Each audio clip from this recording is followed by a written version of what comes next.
Bate-papo das 6. Oferecimento Uniscan, diagnóstico por imagem.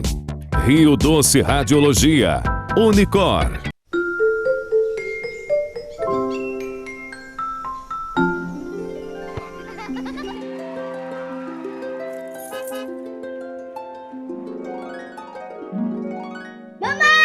Imaginar o futuro de quem a gente ama é encarar o próximo passo como a decisão de viver todas as memórias ao lado de quem amamos. E estar presente em todos os momentos requer atenção, carinho e, o mais importante, saúde, para viver e construir o amanhã ao lado das pessoas que mais importam em nossas vidas. O futuro é cuidar de si e contar com quem também cuida de nós. É deixar o check-up em dia para viver intensamente. E quando o futuro está ali, bem na nossa frente, perceber que só é possível com a saúde em dia. Check-up Premium. Agende o seu. Uniscan e LMC Hospital. A gente cuida.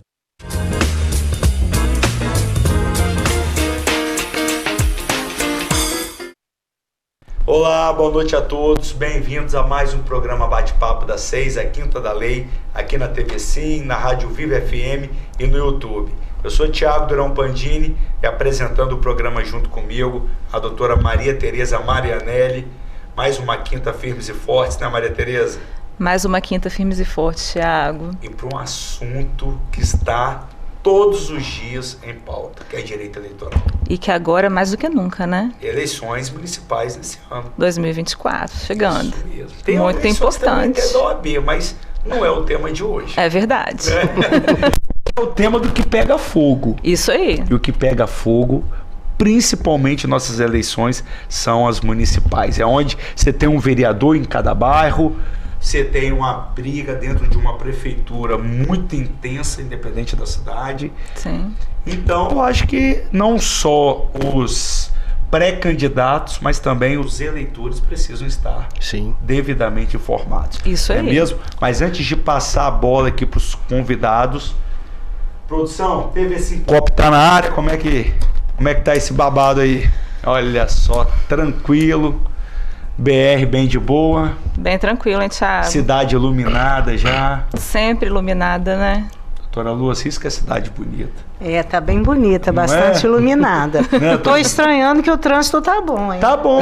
Ele só é ruim na vinda pra cá. Quando a gente vem, parece que é outra cidade. A gente chega, aí já não tem mais nada. Tá tudo tranquilo, é impressionante. Não é?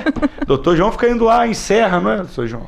Serra, Vitória. Hoje eu moro aqui em Ares, mas... Só aqui? Só aqui, mas aí volta e meia tem que ir lá, tá pelos cantos da capital, e o trânsito é realmente complicado. Intenso. Tem a outra, isso, a outra tá aí. Não, também tá de sacanagem essa daí. É de outro lugar, não é daqui não. Dia, não é de hoje não, gente. Pelo amor, eu acabei de sair daí, tava lotado. Hein?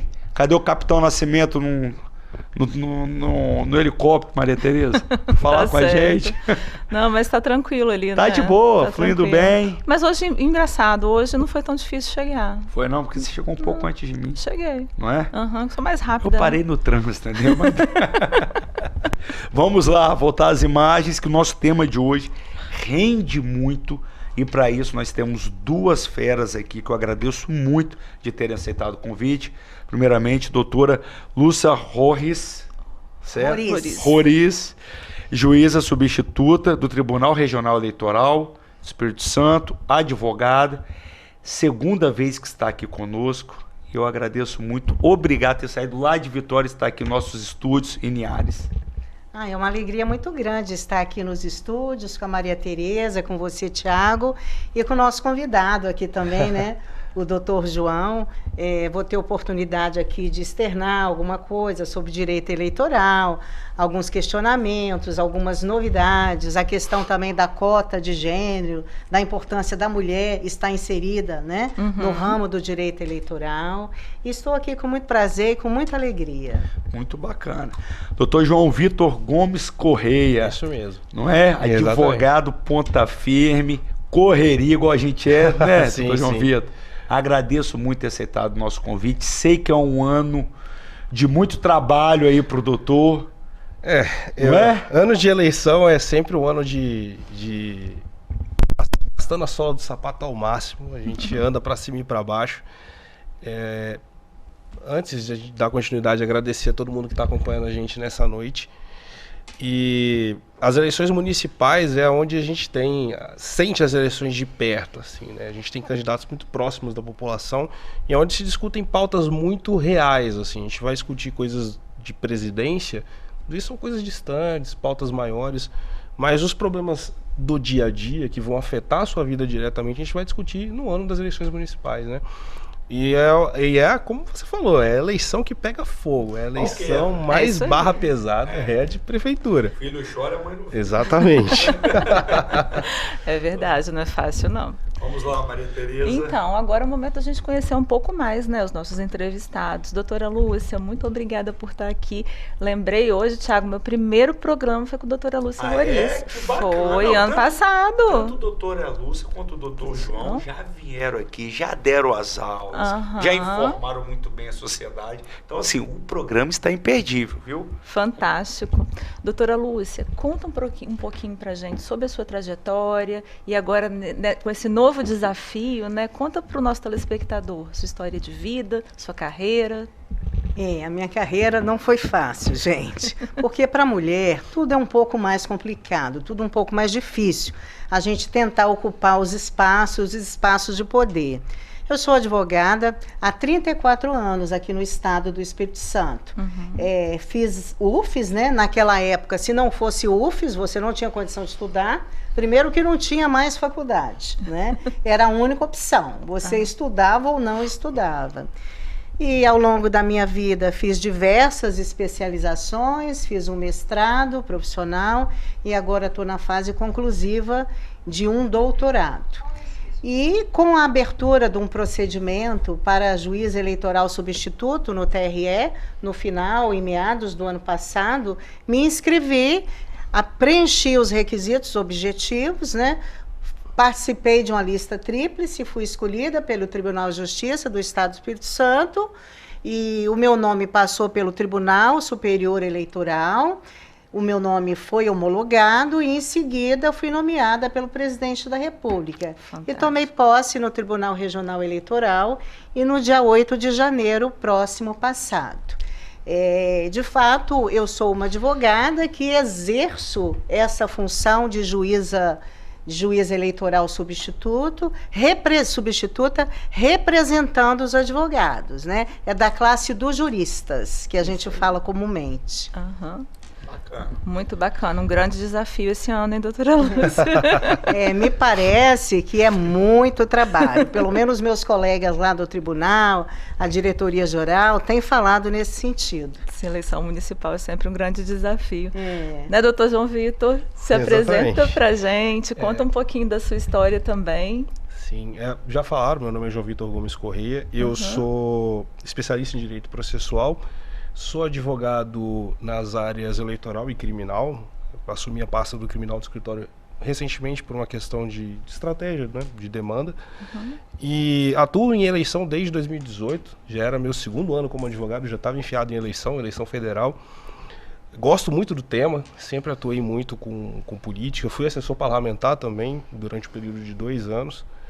E direito eleitoral sempre foi uma área do direito que chamou minha atenção. Como eu sempre gostei muito de estudar sobre política, de coisas relacionadas a isso, não tem como, a gente acaba sendo puxado para a área do direito eleitoral e espero esse ano estar entrando pé embaixo nessas eleições aí, porque vai ser correria mesmo e espero estar tendo condições de dar o meu melhor.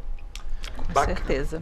A gente inicia, até tem uns dados aqui anotados, que as eleições municipais de 2024 ocorrerão no dia 6 de outubro, primeiro turno, tá? E para o telespectador ficar esperto ligado. E não viajar, tem que votar. 6 de outubro e 27 de outubro nos lugares onde tem segundo turno. Isso aí. Linhares não tem segundo turno. Vitória, aqui no Espírito Santo, qual cidade tem segundo turno? Vocês sabem? Não, Vitória deve ter. Eu acho Vitória é certo. Eu tenho... Vila Talvez Velha, Vila Velha, provavelmente. Vila Velha, sim, Serra. Vila Você precisa, Velha. acho, se eu não me engano, 200 mil eleitores. 200 mil eleitores. Eleitores, para você ter segundo turno. Então, eu acredito que a grande Vitória inteira tenha seus segundos turnos aí. E aí a gente está falando, essa questão de eleição, de 5.569 cidades brasileiras. Mas antes disso, o eleitorado poderá conhecer as propostas das pessoas que concorrem às prefeituras e às câmaras municipais, os vereadores, não é? No Brasil inteiro. E temos novo regramento sobre o assunto. Começo com a doutora Lúcia. Temos? Sim, o TSE editou agora, recentemente, várias legislações, várias resoluções, cerca de 16 ou 17 resoluções, né? Que assambarcou os assuntos mais comuns, né, que figuraram na jurisprudência dos tribunais e colocou esse regramento. Nós temos um regramento geral, nós temos a lei e essas resoluções. Cada resolução cuida de um determinado assunto. Nós temos resolução que cuida das atividades de propaganda eleitoral, das questões da internet e tantas outras mais, da prestação de contas, da filiação partidária. Todos os atos eleitorais estão descritos nestas resoluções, de uma forma ou de outra, né? As resoluções, elas vêm para suprir lacunas da lei ou atualizar a própria legislação, que faz um tempinho que a gente não atualiza a nossa legislação eleitoral. Acho que a última grande reforma que teve foi em 2017, né, as emendas que vieram até mesmo acabando com coligações para os cargos proporcionais. E essas novas resoluções, elas ocorrem tanto as novas quanto as que foram reeditadas. Nós temos resoluções de 2019 que foram reeditadas agora para as próximas eleições. Elas vêm para dar o foco da eleição. Então a gente tem eleições hoje muito voltadas para as eleições municipais e nem todas elas, como a doutora bem explicou, são para as eleições em si. Tem muita resolução que é para interno do tribunal, para saber como que eles vão se organizar, como que eles vão trabalhar questões, até mesmo como questões de fiscalização durante as eleições, né? E é importante que os eleitores saibam, porque as eleições eram um exercício de fiscalização de todos os lados. Então, o Ministério Público fiscaliza, os candidatos fiscalizam, a população fiscaliza, e é assim que a gente constrói uma democracia forte, com a participação de todos no processo eleitoral. É isso aí. Falando em resolução do tribunal, nas resoluções, né? E falando de propaganda eleitoral, a gente sabe que a gente tinha a resolução do TSE, a 23610 de 2019, e houve uma atualização para a resolução 23732 de 2024. Essa resolução, ela trata da inteligência artificial, como que ela vai poder ser utilizada na propaganda eleitoral, ela traz essa inovação, porque a gente está, né, tecnologia hoje é tudo, né? Inteligência artificial está sendo usada em todos os setores.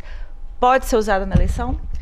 Veja bem, mas com critério e com cuidado, porque nós temos a resolução que cuida disso também. O que você não pode é veicular conteúdo falso. Se você veicula conteúdo falso, o próprio provedor que permitir aquela veiculação e o autor também da propaganda, eles serão apenados, né, com multa e as sanções cabíveis assim na espécie. Então é preciso ficar muito atento.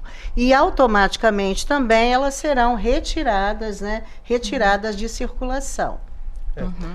Inclusive, o trabalho de inteligência artificial que foi utilizado nas eleições, o que for lícito, porque hoje em dia a gente tem muita montagem em software de computador que usa inteligência artificial. E esse tipo de trabalho que é lícito, que é permitido, ele tem que ser identificado pelas resoluções, principalmente pela resolução 23732, que fala assim, olha, você tem que deixar evidente para o eleitor que aquilo é um conteúdo que foi produzido com inteligência artificial. O eleitor tem que saber que aquela imagem ali, ela não corresponde à realidade exatamente. Se for muito fora da realidade, entra na questão da fake news, que é proibido, né? E, inclusive, por causa dessa resolução, a gente teve o Google anunciando recentemente que não vai permitir o impulsionamento, porque não somente o provedor ele tem que remover esses conteúdos, como ele tem que armazenar todo o histórico de dados e apresentar para o Tribunal Superior Eleitoral no final das eleições. E o Google falou assim, não tem condições de manter essa cadeia de dados todos seguros, organizados. Então a gente não vai permitir o impulsionamento, assim a gente não viola a resolução e evita conflitos judiciais depois.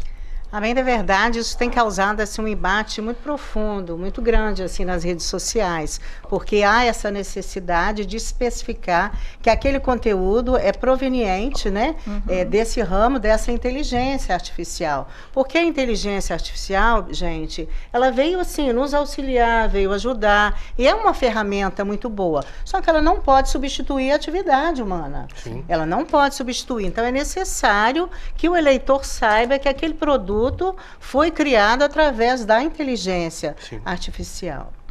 Perfeito. Agora sim, quais são os cuidados que tem que ter para não se caracterizar uma propaganda eleitoral antecipada? E aí, pego um gancho nessa pergunta até para mencionar o seguinte: o que seria uma propaganda eleitoral antecipada? Quando que caracteriza?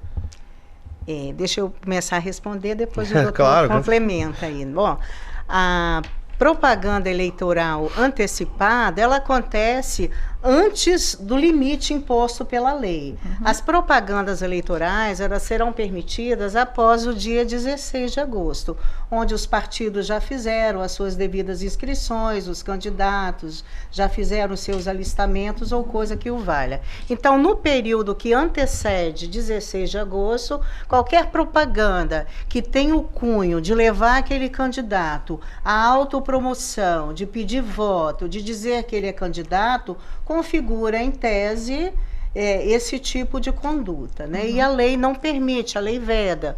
O que a lei permite somente nesse sentido é uma propaganda nas convenções internas dos partidos, das agremiações partidárias. Então é possível que você esteja disputando, né? Quem vai ser o candidato a prefeito no partido X ou no partido Y. Então lá dentro é possível, né, que eles façam essa propaganda. Agora, fora isso, não será mais permitido.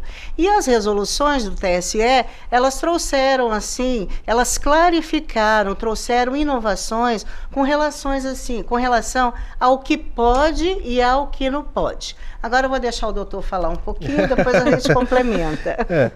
A campanha antecipada é aquela em que você tem o pedido de voto antes da hora, né? Isso caracteriza uma campanha antecipada. Exato, eu não posso pedir, e veja bem, não posso induzir o eleitor a votar em um candidato antes do prazo de 16 de agosto, como a doutora deixou muito bem. Só pode falar que é pré-candidato. Pré-candidato, e os materiais que você vai produzir, porque a lei não veda a produção de material de pré-candidatura, até comentava o caso aqui com a doutora Lúcia antes, eles têm que ser utilizados com muita sabedoria e paciência, porque se você antecipar muitas coisas ou abusar de um material, uma forma de propaganda, a gente tem sempre que lembrar que a pré-candidatura ela é muito livre, tem os seus limites, mas ela é muito livre, e essa liberdade pressupõe uma responsabilidade do pré-candidato, que se ele abusar da liberdade dele, ele acaba se comprometendo, e comprometendo as eleições também.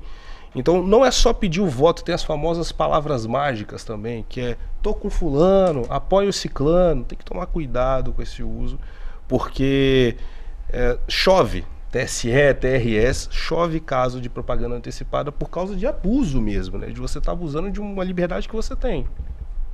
E é realmente uma linha assim muito tênue, porque às vezes o próprio candidato, ele até faz esse tipo de conduta, ele não está nem imaginando que está burlando a resolução. Mas ele tem que ter essa consciência, ele tem que estudar, ele tem que procurar se informar, porque é realmente tênue essa distinção. Tem que estar representado por um profissional de direito que entenda, né, doutora É Lúcia? claro, tem que constituir o seu advogado, né? E Sim. procurar sabidamente quais são os seus direitos e quais são as suas obrigações. Perfeito.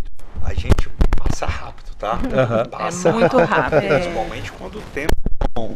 Então, assim, quando a gente falou direito eleitoral, que a gente teve essa sugestão, tinha tema melhor para o momento, não é? Produção, volta aqui, nós vamos chamar um intervalo, é 1 minutinho, voltamos já.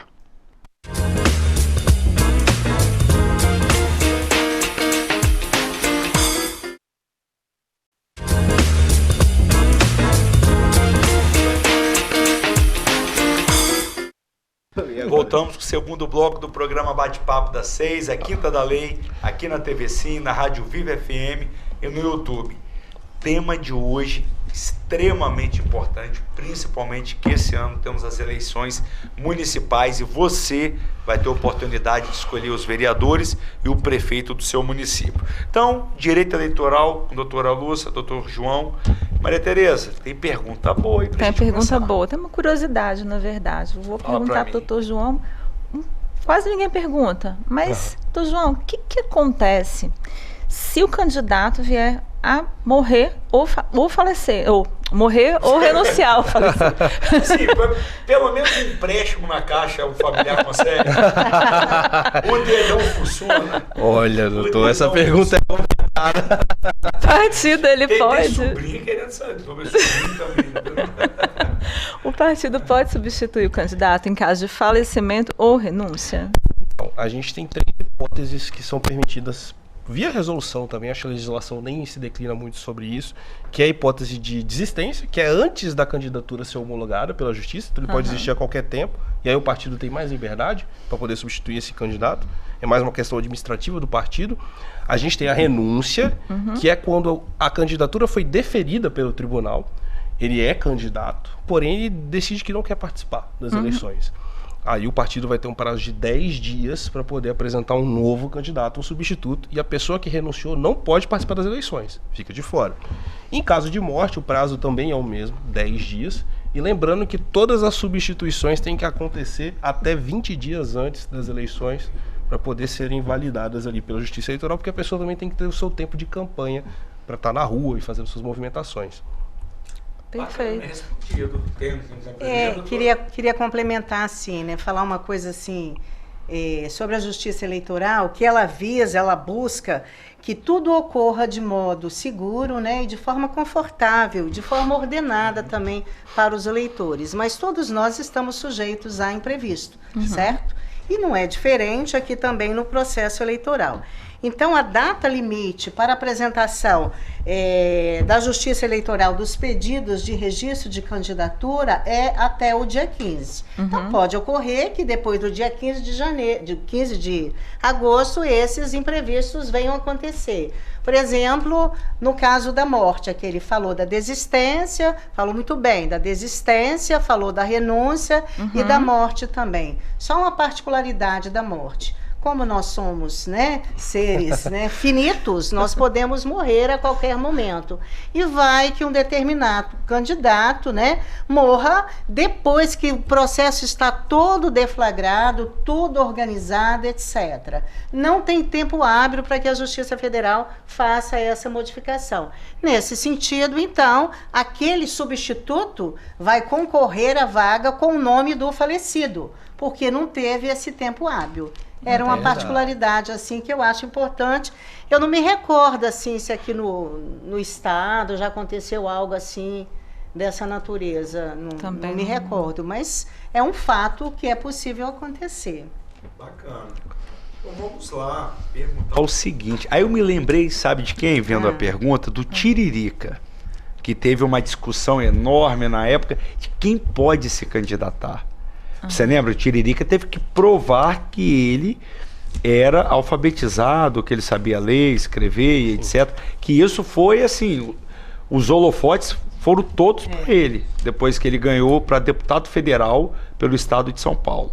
Então, doutora Lúcia, inicia para mim sobre essa questão sobre quem pode se candidatar.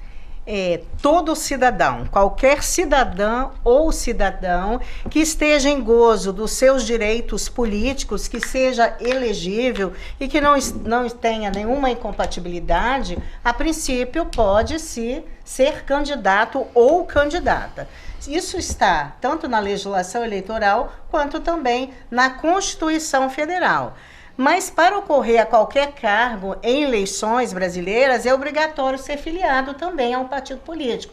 A pessoa não pode ser candidata sem estar filiada, porque, de fato, nesse tipo de eleição que nós vamos passar agora, na verdade, por exemplo, quando a gente escolhe um vereador, você vota na ideologia partidária e, preferencialmente, né, numa pessoa. Então, precisa também estar, né, filiada a um partido político. E também tem que ter uma idade mínima para prefeito e para vice-prefeito, 21 anos. E para vereador, que é no caso das nossas próximas eleições, 18 anos de idade. Ele precisa também estar alfabetizado, ser alfabetizado, tem que saber ler e escrever, como é o caso do Tiririca, que aconteceu naquela época, né? Então, preenchido esses requisitos, qualquer cidadão ou qualquer cidadã pode ser candidata. Muito Isso bem. aí, doutor João. É isso aí, assina embaixo. Assina embaixo. A gente tem uma situação também que, se eu não me engano, são os militares em serviço obrigatório que não podem se candidatar também, né? Os conscritos, as pessoas que estão no tiro de guerra, por exemplo, eles não podem ser candidatos porque estão em serviço militar obrigatório, eles não podem estar vindo. Acho que pela Constituição, né? São os famosos conscritos. Quais seriam as regras, doutor João? As regras para se candidatar, a doutora Lúcia Essa daí. fez até uma introdução. A primeira delas é estar afiliada a um partido político até 6 de abril desse ano, né? 6 de abril? 6 de abril, então já passou. Ou seja, quem foi, foi. Quem foi, foi.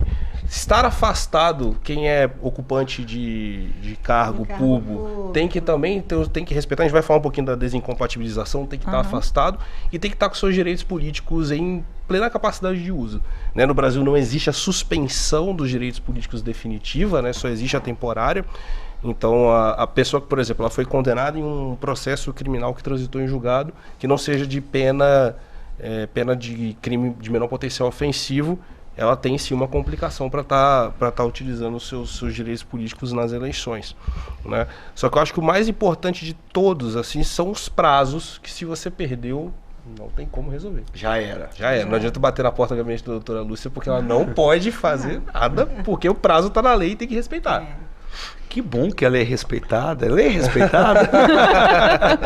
Eu já vi a Constituição não ser respeitada, mas faz parte. Né? Infelizmente faz parte. Mas aqui... Então, o doutor João estava falando da desincompatibilização. Fala um pouquinho para a gente dos prazos e como que funciona isso. O que é, né? E o pessoal entender. Essa desincompatibilização, ela pode ocorrer de acordo com o cargo, de acordo com a função que a pessoa exerce. O cálculo é feito considerando a data do primeiro turno das eleições. Por exemplo, no dia 6 de outubro. Os secretários municipais, os membros congêneres que quiserem concorrer a uma vaga de vereador, devem se afastar pelo prazo de 6 meses antes dessa data fatal, que é o primeiro turno. Já para a vaga de prefeito e vice-prefeito, o prazo para secretários municipais se desligarem também é de 4 meses. Então, cada função tem um período assim que a gente tem que cumprir. Uma coisa que eu achei interessante, que eu vi também um julgado do TSE esses dias, por exemplo... um diretor de sindicato ou de uma associação ou coisa que o valha, por exemplo, ele deve ou não deve se desincompatibilizar? A princípio, sim, mas ele não terá necessidade se aquele sindicato não recebe, por exemplo, uma alíquota... Uma contribuição sindical obrigatória, por exemplo. Então, nesse caso, não é necessário ele se afastar. O diretor do sindicato X, hoje em dia, né, essas questões sindicais, elas não são mais obrigadas, porque os tribunais superiores já decidiram isso, ela é facultativa. Então, como ele não recebe, por exemplo, um dinheiro do poder público, ou coisa que o valha, ele não precisa de fazer e de se afastar. Essa desincompatibilização. Por exemplo, é diferente uma pessoa que participa lá da diretoria do CRECI, que é do Conselho Regional de Imóveis, né? Lá tem uma lei federal que rege, né? Que os profissionais da área deverão pagar um valor X, como acontece também na OAB. Então, no caso, eles recebem esta taxa obrigatória, então ele tem que se afastar. Então, são muitas particularidades, assim, que elas têm que ser avaliadas caso a caso. Perfeito. Candidatura avulsa, doutor João. Candidatura avulsa, vamos lá. Esses dias eu estava ouvindo um candidato a prefeito de São Paulo que ele, de acordo com ele, não se identifica com nenhum partido e gostaria de vir como candidatura avulsa. Tipo independente. Tipo independente. Isso, para a questão majoritária, a gente vai falar um pouquinho depois, não interfere tanto, mas imagina alguém que precisa de coeficiente eleitoral para se eleger. O cara que não tem partido, ele está muito complicado. Só que a candidatura avulsa, ela não foi recepcionada na nossa Constituição. Não existe a possibilidade de candidatura avulsa aqui. A Constituição diz que é obrigatória a filiação partidária e muita gente usa aquela cartada do Pacto de San José da Costa Rica, né? O Tratado de Direitos Humanos mais famoso que tem, que fala que as pessoas têm o direito de se candidatar em condições de igualdade. Só que em nenhum momento fala que as pessoas têm o direito de se candidatar sem partido. Quem determina isso é o próprio país e a forma como aquela política foi constituída na Constituição, né, daquela federação. Então, quando a Constituição Federal vem e fala que precisa ter um partido, e o STF já está de novo se debruçando nesse assunto, ela é clara falando, olha, você tem que estar filiado a um partido político, se você não encontra nenhum, infelizmente você precisa ter uma casa para você participar das eleições, né? E essa escolha vai de como você se alinha ideologicamente. No Brasil a gente tem partido a dar com pau aí, então você consegue procurar um lugar para te receber. Não falta são partidos. Sim. É porque, complementando aqui, na verdade, a depender assim, do procedimento eleitoral, nós votamos assim na ideologia partidária. Por isso também que a pessoa não pode ter uma candidatura avulsa. A princípio é isso. Você concorda com aquela ideologia e preferencialmente aquele candidato. Então, por isso que tem também esta vedação. Entendi. E quem não pode se candidatar? Quais são os inelegíveis? Ai, assim, também é uma coisa bem problemática. Eu até elenquei aqui algumas pessoas, porque são casos, assim, muito específicos e as resoluções, a legislação eleitoral, ela traz, assim, quem são esses sujeitos. Aí eu vou dizer aqui alguns deles. Olha, quem perdeu o cargo em decorrência de prática de alguma infração durante o mandato se torna inelegível.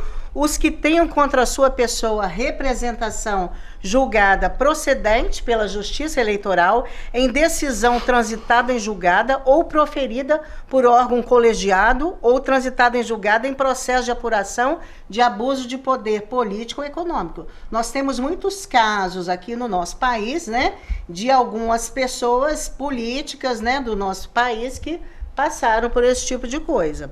Quem foi julgado e condenado pela Justiça Eleitoral por corrupção eleitoral também, por captação ilícita de sufrágio, por doação, captação de gastos ilícito de recurso de campanha ou por conduta vedada aos agentes públicos em campanhas eleitorais que implique cassação de registro ou de diploma pelo prazo de 8 anos. Nós temos um antigo presidente nosso da República também, né, que passou por isso também. Quem for excluído do exercício da profissão devido profissão da prática ético-profissional, por exemplo, eu, advogada, sou excluída dos quadros da Ordem dos Advogados do Brasil por alguma questão ética ou coisa que o valha. Então, também, eu não posso me candidatar. Mas a gente fala isso, gente, com decisão transitada em julgada e irrecorrível, tá? E assim, que eu me lembro agora, doutor João, seriam esses, assim, o senhor se lembra de mais alguns? Eu lembro de exemplos, como eu tive no Legislativo, eu tive experiência de ver alguns casos assim. Por exemplo, o parlamentar que está sofrendo um processo de cassação, perda do mandato, por infração ética ao regimento interno. Se ele decide, no curso do processo, sair do mandato, renunciar, ele também fica inelegível. Ele se torna inelegível. Porque ele está escapando de uma condenação. Exatamente, pode fazê-lo perder os direitos políticos. Fizeram assim, que mal lhe façam uma comparação, não com o doutor João, é claro, mas do senador Sérgio Moro e Deltan, que falaram que eles saíram num possível ato indisciplinar administrativo durante o exercício do MPF, do Ministério Público Federal, por parte do Deltan, e do Moro por parte da Justiça Federal, que eles poderiam sofrer um processo disciplinar, pediram a exoneração antes, mas havia possibilidade da abertura desse processo. E fizeram essa analogia para eles perderem até o mandato. Na verdade, assim... Eu me lembro muito por alto, tá? Sim. No caso do senador Moura, isso ainda não foi julgado, salvo melhor juízo. No caso do procurador, já foi julgado, tanto que ele perdeu o mandato. Agora, eu não me recordo e também não sei se é já a decisão transitada em julgado ou ainda se é possível algum recurso. Mas foi segundo esse mesmo expediente, sob pretexto que seriam processados administrativamente e tentaram, em tese, fugir dessas responsabilidades. Sim. A questão... Eu tive a oportunidade de acompanhar os dois casos, assim, de perto, não atuando, mas ouvindo pessoas que estavam bastante inteiradas do caso do Deltan e do Moro também. No caso do ex-deputado Deltan Dallagnol, ele não respondia a um PAD sem uma sindicância, que é um procedimento anterior. É como se fosse a investigação antes do processo penal. Né? E a legislação eleitoral, ela não contempla a figura da sindicância, ela só contempla o PAD, que é o processo administrativo disciplinar. Porém, ele tinha algumas sindicâncias que já estavam em fase final, ou se aproximando disso, e que dariam aso à abertura de um procedimento administrativo disciplinar. E o Tribunal Superior Eleitoral fez um gancho, um gancho jurídico, falando, olha, isso aqui viraria um PAD, e, portanto, ele está tentando escapar de uma punição disciplinar. Foi uma questão polêmica, até hoje esse assunto divide opiniões. E a questão do Sérgio Moro foi por abuso de poder econômico, né? Ele, como a doutora Lúcia também citou aqui, o abuso de poder econômico deixa alguém inelegível, que é você gastar tanto numa campanha fora dos limites, que te dá uma posição de vantagem, só que a situação dele ainda tem outros fatores da política ali, né? A política, ela é um jogo dinâmico, que você muda o tempo todo a conjuntura do cenário, e o Moro foi vítima disso. Ele saiu na campanha eleitoral de um terceiro lugar para um dos últimos, e teve que rolar uma adaptação da campanha dele. Ele tentou ser senador por São Paulo, o domicílio eleitoral dele lá foi indeferido, e só restou o Paraná, que é de onde ele tem origem mesmo, e nesse meio tempo ele foi acusado de ter feito alguns gastos extraordinários, assim. Perfeito.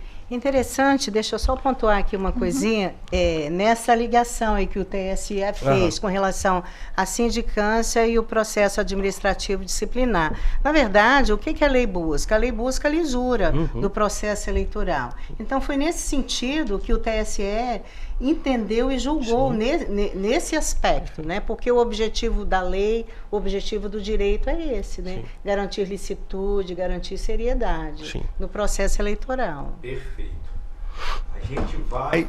A produção já me chamou aqui no intervalo, então a gente vai para o intervalo de acordo com o ponto eletrônico, está na hora, mas fiquem aí que o último e terceiro bloco tem mais perguntas, mais assuntos interessantes, e nós vamos falar, por exemplo, como são definidos os números dos candidatos, não é mesmo? Sim. Se você quer saber, fique aí com a gente um minutinho, voltamos já.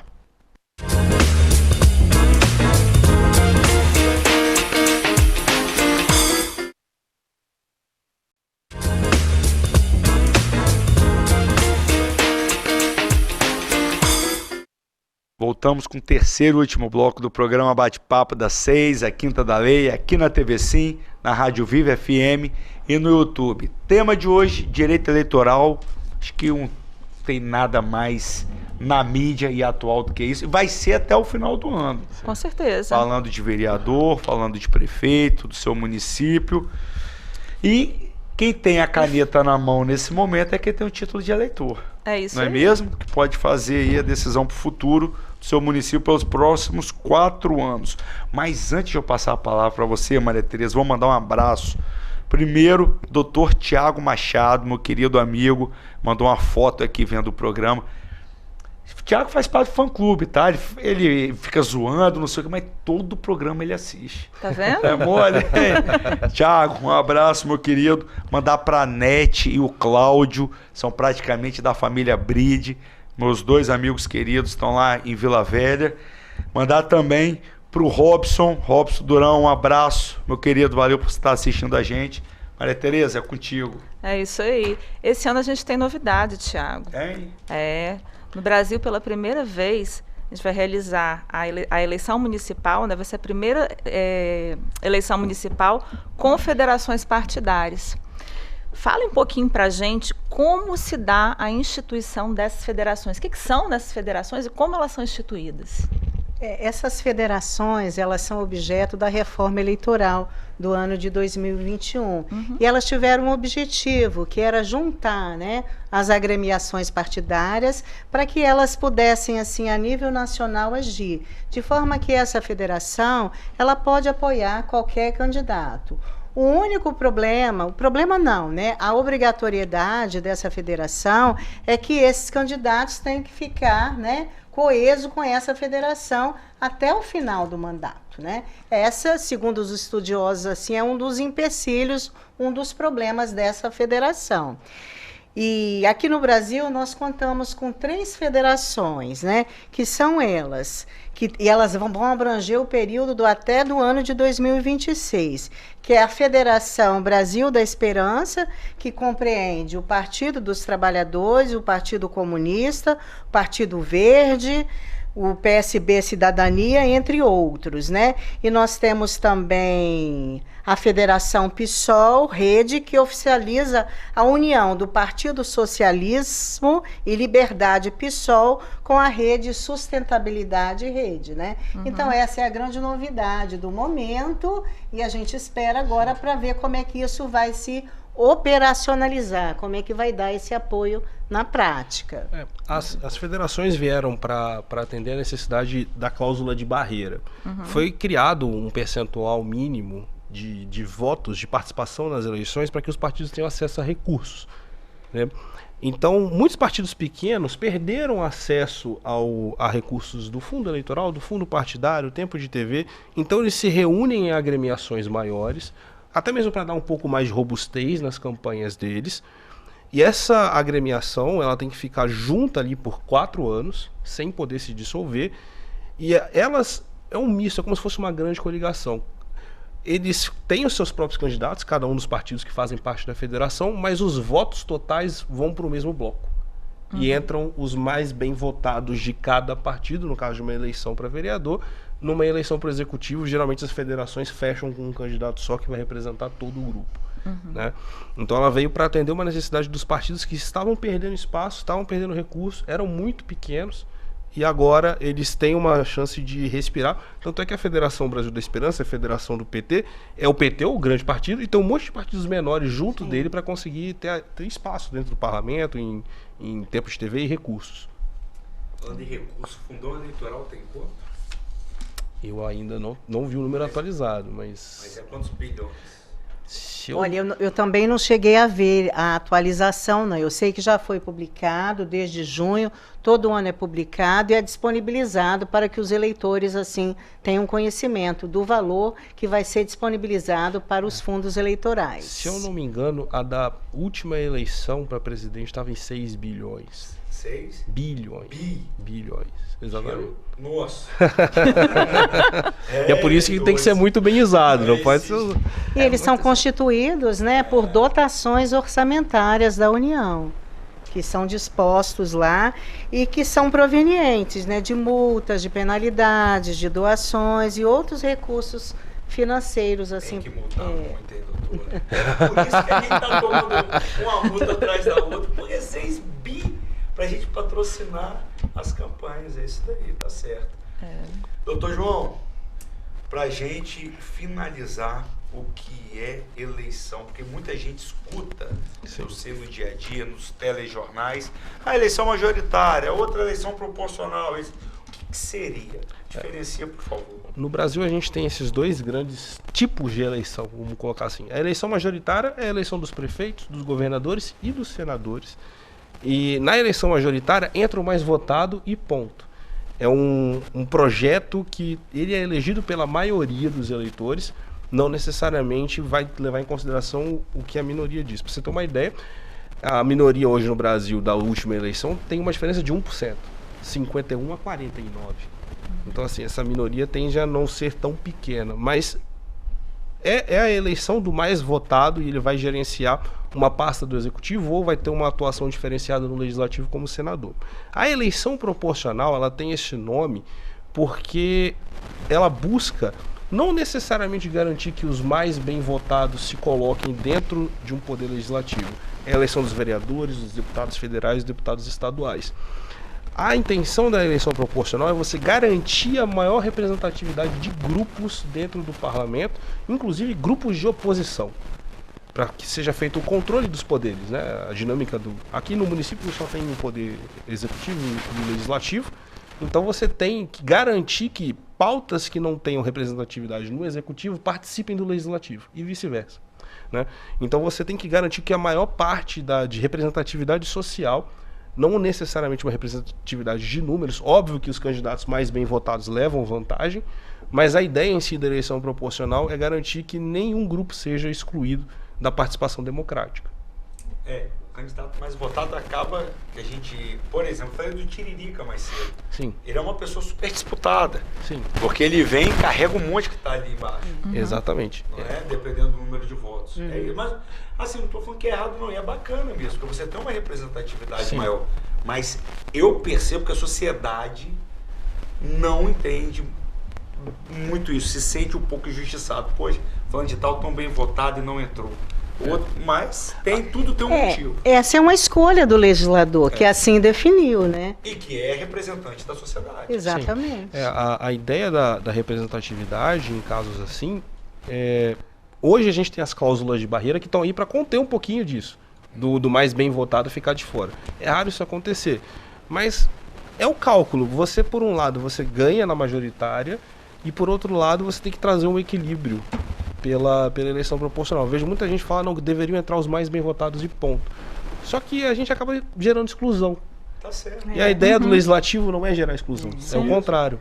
É oportunizar todos os espaços. Doutora Lúcia, passa rápido quando o bate-papo é bom, principalmente uma temática dessa que está tão em voga e daqui para frente cada vez mais vai estar nos telejornais, nas rádios. Então agradeço sua participação, ter vindo aqui, esclarecido essa temática. O nosso muito obrigado. Eu que agradeço e desejo a todos uma boa noite. Muito obrigada por ter nos ouvido aqui. Doutor João, mais um bate-papo das 6, é Quinta da Lei, firmes e fortes. Bom demais, não é? Sim. Agradecer estar aqui mais uma vez falando de eleições, é um tema que eu adoro falar. E o único recado que eu quero passar nessa noite é que as pessoas se interem um pouco mais das eleições deste ano. São eleições importantíssimas, as eleições municipais. Escolham bem seus candidatos. Saibam também exercer o seu papel de fiscalização cidadã das eleições. Ter participação não só na hora do voto, mas também na hora de garantir que as eleições sejam as mais justas e corretas o possível. E, de novo, agradecer a TV Sim, agradecer aos membros da bancada aqui, agradecer a doutora Lúcia que disponibilizou do tempo dela para estar aqui nessa noite. E eu acho que é isso, pessoal. Tamo junto, meu querido. Maria Tereza, mais um bate-papo das 6. Mais um bate-papo maravilhoso. Um tema tão importante para a sociedade, ou seja, estamos cumprindo o nosso papel. Isso aí, com certeza, sempre, né? Sempre, porque se a gente for parar para analisar, um dos únicos programas do Brasil que tem uma TV que disponibiliza um tempo. Sim. Não é para advocacia em si. Isso daqui a gente traz empresários, a gente traz psicólogos, arquitetos, mas é sempre com pautas que são importantes para a sociedade. Esclarecimento. Exato. Né? Esclarecimento. É um programa educativo. Para que as pessoas entendam quais são seus direitos, seus deveres e qual é o jogo ali que se trava na sociedade, né? Que no que diz respeito aos direitos e deveres do cidadão. Né? Perfeito, minha querida. É isso. Mais uma quinta-feira. Doutora Lúcia, doutor João, muito obrigada. Foi maravilhoso. Obrigada, Maria Tereza. Isso daí, a gente agradece a todos também que ficaram até o final. Lembrando, amanhã tem reprise de 6 às 7 da manhã. No domingo, a partir das 15 horas, os programas vão ao ar novamente. A gente agradece a todos mais uma vez. Lembrando que o programa Bate-Papo das 6 é de quarta a sexta, mas só a quinta é da lei. Uma boa noite a todos, fiquem com Deus.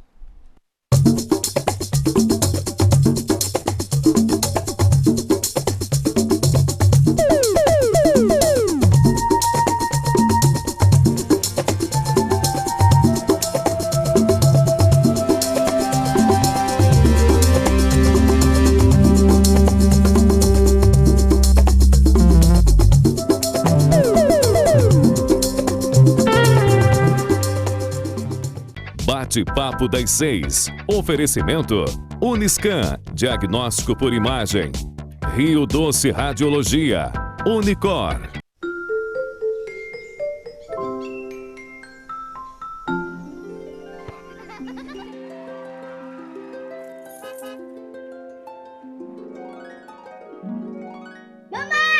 Imaginar o futuro de quem a gente ama é encarar o próximo passo como a decisão de viver todas as memórias ao lado de quem amamos. E estar presente em todos os momentos requer atenção, carinho e, o mais importante, saúde, para viver e construir o amanhã ao lado das pessoas que mais importam em nossas vidas. O futuro é cuidar de si e contar com quem também cuida de nós. É deixar o check-up em dia para viver intensamente. E quando o futuro está ali, bem na nossa frente, perceber que só é possível com a saúde em dia. Check-up Premium. Agende o seu. Uniscan e LMC Hospital. A gente cuida.